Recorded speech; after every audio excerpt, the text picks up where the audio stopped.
پھر سارہ علیہ السلام نے اللہ سے دعا کی اور وہ ٹھیک ہو گیا۔ پھر اس نے سارہ علیہ السلام کو عزت سے رہا کر دیا اور ان کی خدمت کے لیے اپنی بیٹی ہاجرہ کو ان کے ساتھ کر دیا۔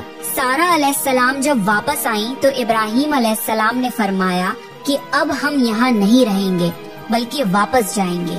پھر وہ لوگ واپس فلسطین چلے گئے۔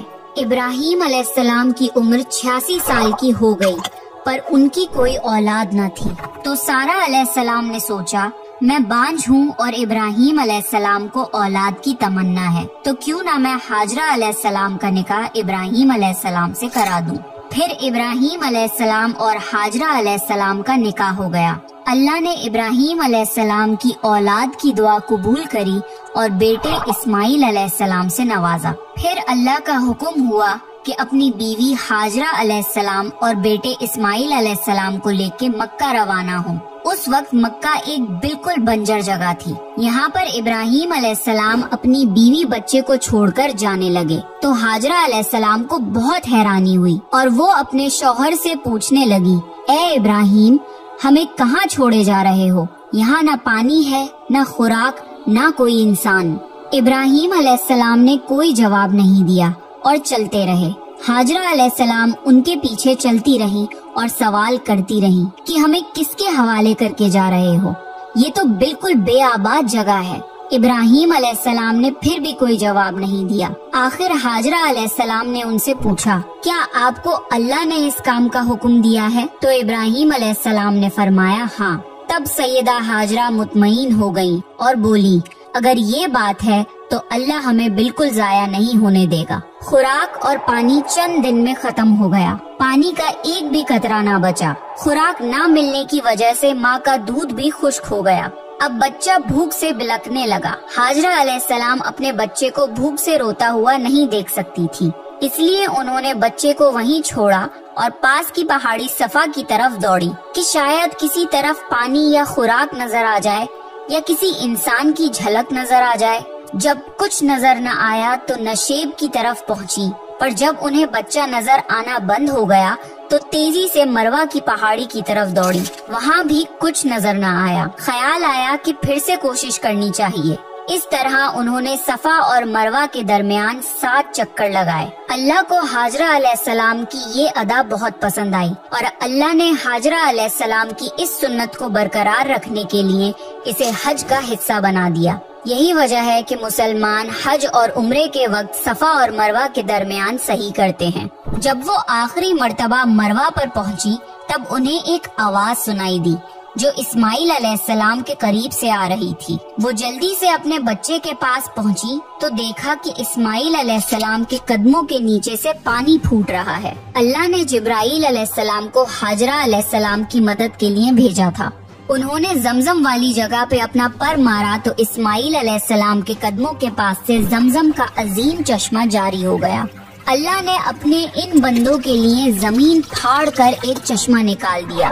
یہی آب زمزم کا آغاز تھا۔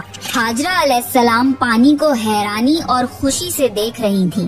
جب انہوں نے دیکھا کہ پانی چاروں طرف بہ رہا ہے تو انہوں نے زمین کو کھودنا شروع کر دیا تاکہ پانی ادھر ادھر نہ بہ جائے۔ پھر انہوں نے اس گڑھے کے چاروں طرف پتھر رکھ دیے اور بولی زم زم یعنی رک جا۔ نبی صلی اللہ علیہ وسلم کا فرمان ہے، اللہ اسماعیل علیہ السلام کی والدہ پر رحم فرمائے، اگر وہ جلد بازی سے کام نہ لیتی تو زمزم ایک بہنے والا چشمہ ہوتا۔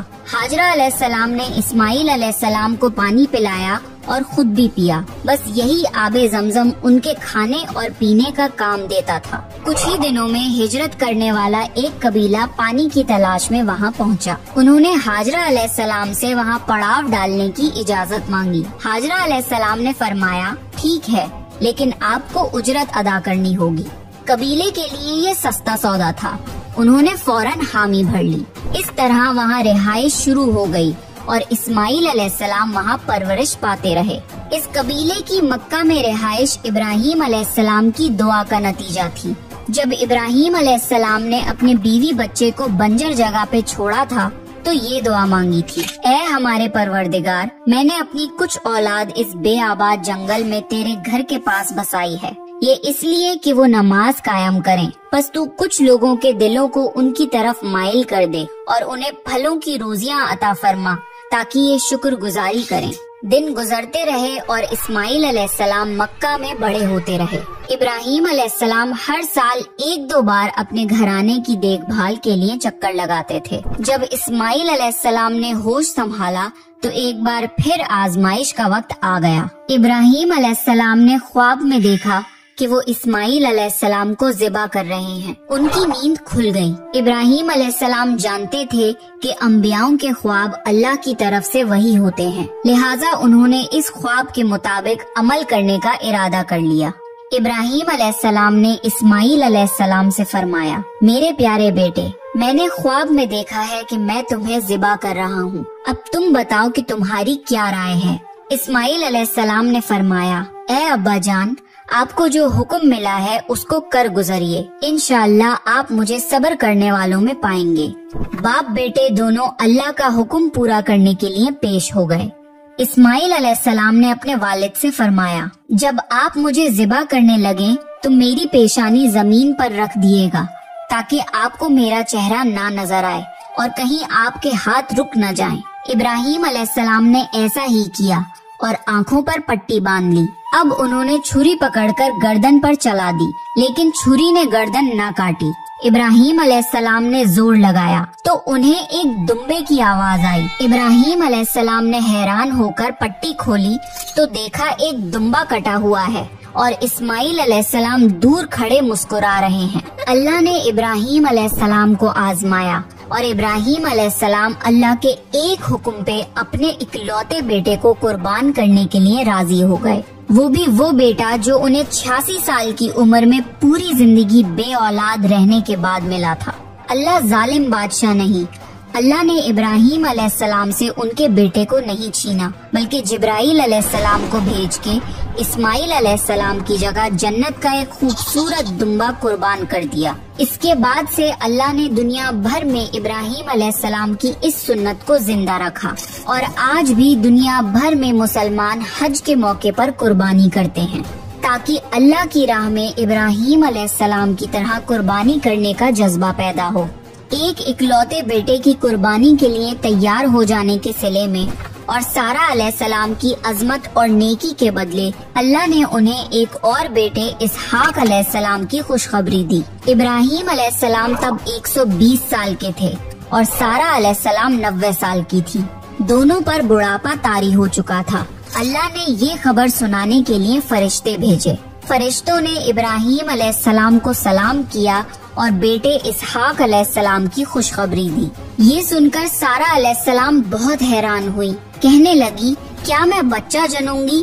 حالانکہ میں بانجھ ہوں اور میرے خاوند بوڑھے ہو چکے ہیں، یہ تو حیرت کی بات ہے۔ اس پر فرشتوں نے کہا، اللہ کے فیصلے پر تعجب نہ کیجیے، یہ تو اللہ کی آپ پر رحمت ہے، بے شک وہ قابل تعریف ہے۔ ابراہیم علیہ السلام اسماعیل علیہ السلام سے ملنے مکہ آتے رہتے تھے۔ ایک مرتبہ انہوں نے فرمایا، اے میرے بیٹے، اللہ تعالیٰ نے مجھے حکم دیا ہے کہ اس مقام پر اللہ کا گھر تعمیر کرنا ہوگا۔ اسماعیل علیہ السلام نے فرمایا، میں حاضر ہوں۔ پھر ابراہیم علیہ السلام اور اسماعیل علیہ السلام نے مل کے کعبہ کی تعمیر کی۔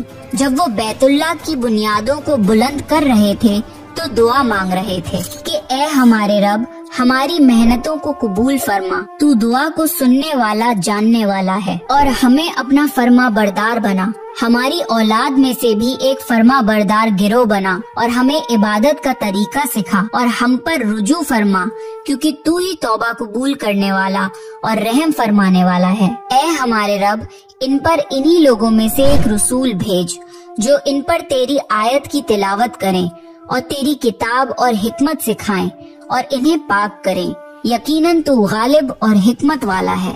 تعمیر کے وقت اللہ نے جنت سے ایک پتھر بھیجا تھا جس کا نام حجر اسود تھا۔ یہ پتھر نہایت سفید تھا۔ اب یہ پتھر لوگوں کے گناہوں کی وجہ سے کالا ہو گیا ہے۔ تعمیر کے وقت ابراہیم علیہ السلام ایک پتھر پر کھڑے ہوئے، وہ ننگے پیر تھے۔ اسی وقت پتھر پگھل گیا اور پتھر پر ان کے پیروں کے نشانات آ گئے۔ اسی پتھر کو آج مقام ابراہیم کہا جاتا ہے اور آج بھی لوگ اسے دیکھ سکتے ہیں۔ اس طرح کعبہ تعمیر ہوا۔ اللہ نے ابراہیم علیہ السلام کو حکم دیا کہ لوگوں میں حج کا اعلان کرو۔ اس پر ابراہیم علیہ السلام نے فرمایا، اے اللہ، میری آواز بھلا کس کس تک پہنچے گی؟ اللہ نے جواب دیا، آپ کے ذمے آواز لگانا ہے، پہنچانا ہمارا کام ہے۔ پھر ابراہیم علیہ السلام عرفات کے پہاڑ پہ چڑھے اور آواز لگائی، لوگوں، بیت الحرم کا حج کرو۔ اس کی برکت سے اللہ نے بیت الحرم کی محبت لوگوں کے دلوں میں ڈال دی، جس کی وجہ سے آج تک ہر کوئی حج اور عمرہ کی خواہش رکھتا ہے، اور ہزاروں لوگ ہر سال بیت اللہ کا حج کرنے کے لیے آتے ہیں۔ ابراہیم علیہ السلام نے 175 سال کی عمر میں وفات پائی۔ ابراہیم علیہ السلام پر بہت آزمائشیں آئیں، پر ہر معاملے میں ابراہیم علیہ السلام اللہ کے وفادار رہے۔ اس لیے اللہ نے ابراہیم علیہ السلام کو خلیل الرحمن کے لقب سے نوازا۔